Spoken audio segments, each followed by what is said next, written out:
ವಿಧಾನ ಪರಿಷತ್ಗೆ ನಾಮನಿರ್ದೇಶನ ವಿಚಾರಕ್ಕೆ ಸಂಬಂಧಪಟ್ಟ ಹಾಗೆ ಜೆಡಿಎಸ್ನಲ್ಲಿ ಮತ್ತೆ ಭಿನ್ನಮತ ಸ್ಫೋಟಗೊಳ್ತಾ ಇದೆ.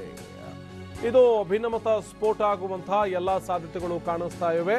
ಇರೋ ಒಂದೇ ಒಂದು ಸ್ಥಾನಕ್ಕೆ ಲಾಬಿ ಶುರುವಾಗಿದೆ. ಶಾಸಕರಾದಂತಹ ಕೋನರೆಡ್ಡಿ, ಮಧು ಬಂಗಾರಪ್ಪ, ಸುರೇಶ್ ಗೌಡ ಎಲ್ಲರೂ ಕೂಡ ಅಲ್ಲಿ ಲಾಬಿಯನ್ನು ನಡೆಸ್ತಾ ಇದ್ದು, ಮೇಲ್ಮನೆಯ ಮಾಜಿ ಸದಸ್ಯ ರಮೇಶ್ ಬಾಬು ಕೂಡ ಅವಕಾಶ ಇಲ್ವಾ ಅನ್ನುವಂಥ ನಿಟ್ಟಿನಲ್ಲಿ ಪ್ರಶ್ನೆಯನ್ನ ಕೇಳ್ತಾ ಇದ್ದಾರೆ. ಸಕ್ರಿಯ ನಾಯಕರನ್ನು ಬಿಟ್ಟು ತಿಪ್ಪೇಸ್ವಾಮಿಗೆ ಈ ಅದೃಷ್ಟ ಒಲಿಯುತ್ತಾ ಅನ್ನುವಂಥ ಮಾತು ಕೂಡ ಇದೆ.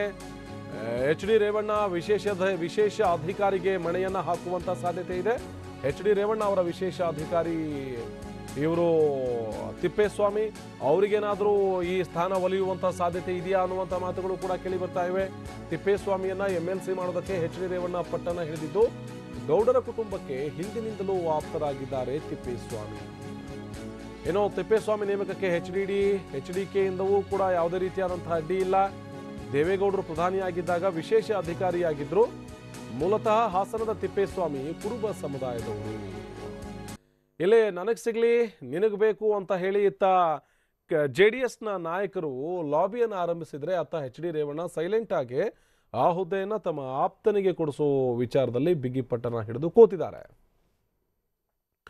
ಈ ಬಗ್ಗೆ ಮಾಹಿತಿಯನ್ನು ಕೊಡ್ತಾರೆ ನಮ್ಮ ಪ್ರತಿನಿಧಿ ವಿನಯ್ ದೂರವಾಣಿ ಸಂಪರ್ಕದಲ್ಲಿ ಜಾಯ್ನ್ ಆಗಿದ್ದಾರೆ. ವಿನಯ್, ಏನಿದು ಇರೋದು ಒಂದು ಸೀಟ್ಗೆ 3-4 ಜನ ಲಾಬಿ ನಡೆಸ್ತಾ ಇದ್ರೆ, ಇತ್ತ ರೇವಣ್ಣ ಅವರೇ ಬೇರೆದೊಂದು ಪ್ಲಾನ್ ಅನ್ನ ಹಾಕೊಂಡು ಕೂತಿದ್ದಾರೆ. ಭಿನ್ನಮತ ಸ್ಫೋಟ ಆಗುವಂತ ಸಾಧ್ಯತೆ ಏನಾದರೂ ಇದೆಯಾ ವಿನಯ್? ಹೌದು ಆನಂದ್, ಈಗ ಜೆಡಿಎಸ್ ಕಾಂಗ್ರೆಸ್ ಮೈತ್ರಿ ಸರ್ಕಾರ ಅಧಿಕಾರಕ್ಕೆ ಬಂದು 7 ತಿಂಗಳಾಗಿದೆ. ಕಾಂಗ್ರೆಸ್ ತನ್ನ ಎಲ್ಲ ಸ್ಥಾನಗಳನ್ನ ತುಂಬಿಕೊಂಡಿದೆ. ಅಂದ್ರೆ ಅದು ಸಚಿವರಾಗಿರ್ಬೋದು, ನಿಗಮ ಮಂಡಳಿ ಆಗಿರ್ಬೋದು, ರಾಜಕೀಯ ಕಾರ್ಯದರ್ಶಿ ಆಗಿರ್ಬೋದು, ಹೀಗೆ MLC ಆಗಿರ್ಬೋದು, ತನಗೆ ಇರ್ತಕ್ಕಂಥ ಎಲ್ಲಾ ಸ್ಥಾನವನ್ನು ಈಗಾಗಲೇ ಕಾಂಗ್ರೆಸ್ ತುಂಬಿಕೊಂಡಿದೆ. ಆದ್ರೆ ಜೆಡಿಎಸ್ ಪಾಳ್ಯದಲ್ಲಿ ಮಾತ್ರ ನಿಷ್ಠಾವಂತರಿಗೆ ಅಧಿಕಾರ ಬಂದ್ರೂ ಸಹ ಪಕ್ಷ ನಮ್ಗೆ ಅಧಿಕಾರ ಕೊಡ್ತಾ ಇಲ್ಲ, ಮಣೆ ಹಾಕ್ತಾ ಇಲ್ಲ ಅನ್ನೋ ಅಸಮಾಧಾನ ಒಂದ್ ಕಡೆ ಸ್ಫೋಟ ಆಗ್ತಾ ಇರ್ತಕ್ಕಂಥದ್ದು. ಬಹಳ ಮುಖ್ಯವಾಗಿ ಇಲ್ಲಿ ಗಮನಿಸಬೇಕು, ಜೆಡಿಎಸ್ ಇನ್ನೂ 2 ಸಚಿವ ಸ್ಥಾನವನ್ನ ಹಾಗೆ ಖಾಲಿ ಉಳಿಸ್ಕೊಂಡಿದೆ.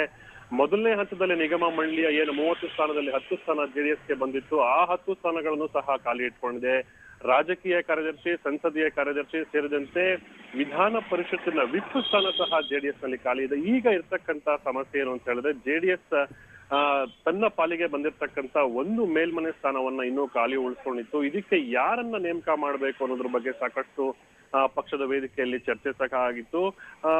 ಪಕ್ಷಕ್ಕೆ ದುಡಿದಂತಹ ಸಾಕಷ್ಟು, ಅಂದ್ರೆ ಮಾಜಿ ಸಚಿವರಾಗಿರ್ಬೋದು, ಮಾಜಿ ಶಾಸಕರಾಗಿರ್ಬೋದು, ಮತ್ತೆ ಪಕ್ಷದ ನಿಷ್ಠಾವಂತ ಮುಖಂಡರಿರ್ಬೋದು, ಸಾಕಷ್ಟು ಜನ ಪೈಪೋಟಿಯನ್ನ ನಡೆಸ್ತಾ ಇದ್ರು. ಅಂದ್ರೆ ಹಗಲು ರಾತ್ರಿ ಪಕ್ಷಕ್ಕೆ ಕಷ್ಟಪಟ್ಟು ಪಕ್ಷವನ್ನು ಅಧಿಕಾರಕ್ಕೆ ತರುವ ನಿಟ್ಟಿನಲ್ಲಿ, ತಮ್ಮ ಶಾಸಕರನ್ನ ಗೆಲ್ಲಿಸೋ ನಿಟ್ಟಿನಲ್ಲಿ ಯಾರು ಸಾಕಷ್ಟು ಕೆಲಸ ಮಾಡಿದ್ರು, ಅವ್ರನ್ನೆಲ್ಲ ಬಿಟ್ಟು ಇದೀಗ ತಿಪ್ಪೇಸ್ವಾಮಿ ಎಂಬ ವ್ಯಕ್ತಿಯ ಹೆಸರನ್ನ ಈಗ ಹರಿಬಿಡ್ಲಾಗ್ತದೆ. ಬಹಳ ಮುಖ್ಯವಾಗಿ ಗಮನಿಸಬೇಕು ಆನಂದ್, ಇಲ್ಲಿ ತಿಪ್ಪೇಸ್ವಾಮಿ ಅವರು ನಿವೃತ್ತ KS ಅಧಿಕಾರಿಯಾಗಿದ್ದವರು. ಮೂಲತಃ ಇವರು ಹಾಸನದವರು ಮತ್ತೆ ಕುರುಬರಾಗಿರ್ತಾರೆ. ತಹಸೀಲ್ದಾರ್ ಆಗಿ ಇವರು ಹೊಳೆನರಸೀಪುರಕ್ಕೆ 40 ವರ್ಷಗಳ ಹಿಂದೆ ಹೋಗ್ತಾರೆ. ಅಲ್ಲಿಂದ ದೇವೇಗೌಡರ ಫ್ಯಾಮಿಲಿ ಜೊತೆ ಇವರ ಸಂಪರ್ಕ ಏರ್ಪಡುತ್ತೆ. ದೇವೇಗೌಡರು ಪ್ರಧಾನಿ ಆಗಿರ್ತಕ್ಕಂಥ ಸಂದರ್ಭದಲ್ಲೂ ಸಹ ದಿಲ್ಲಿಯ ವಿಶೇಷ ಅಧಿಕಾರಿಯಾಗಿ ತಿಪ್ಪೇಸ್ವಾಮಿ ಅವರು ಹೋಗಿರ್ತಾರೆ. ಸುಮಾರು 75 ವರ್ಷ ಅವ್ರಿಗೆ. ಈಗಲೂ ಸಹ ಇವರು ಲೋಕೋಪಯೋಗಿ ಸಚಿವ ಎಚ್ ಡಿ ರೇವಣ್ಣ ಅವರ ವಿಶೇಷ ಅಧಿಕಾರಿಯಾಗಿ ಕೆಲಸ ಮಾಡ್ತಾ ಇದ್ದಾರೆ. ಇದೀಗ ಇವರನ್ನ ಮೇಲ್ಮನೆಗೆ ತರಬೇಕು ಅಂತ ಹೇಳಿ ಚಿಂತನೆ ನಡೆಸಿರ್ತಕ್ಕಂಥದ್ದು ಪಕ್ಷದಲ್ಲಿ ಸಾಕಷ್ಟು ಅಸಮಾಧಾನಕ್ಕೆ ಕಾರಣ ಆಗಿದೆ. ಆನಂದ್, ಧನ್ಯವಾದ ವಿನಯ್ ಮಾಹಿತಿಗಾಗಿ.